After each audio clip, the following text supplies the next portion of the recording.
Assalamu alaikum. Amin wa alaikum salam. Ina wuni baba? Lafiya kalau. Ya gajiya. Babu gajiya. Ko zan iya sanin sunan babana? Malam Bala. Malam Bala. Baba Bala kenan. Yawwa Okay. Baba na ga kamar sana'ar ruwa ne kake yi ko? Okay.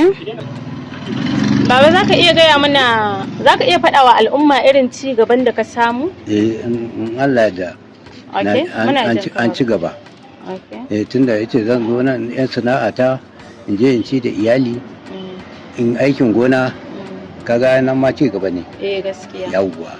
Okay. To za ka iya gaya mana kalubalen da ake samu a wannan masana'antar irin taka?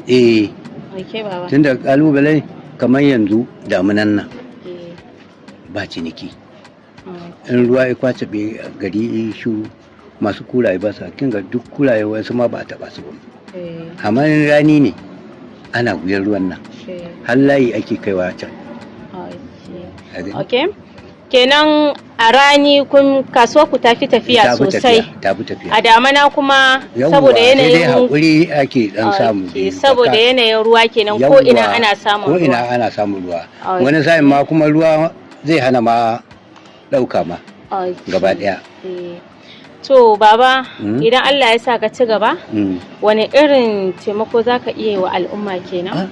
Ko yanzu ma na ci gaba tunda ice mutum zai zo da ɗan bokitinsa. Ice baba ina son ruwa, in ce David ya kakaɗi ba. Gaskiya. Kaga nan ma an ci gaba. Gaskiya an ci gaba.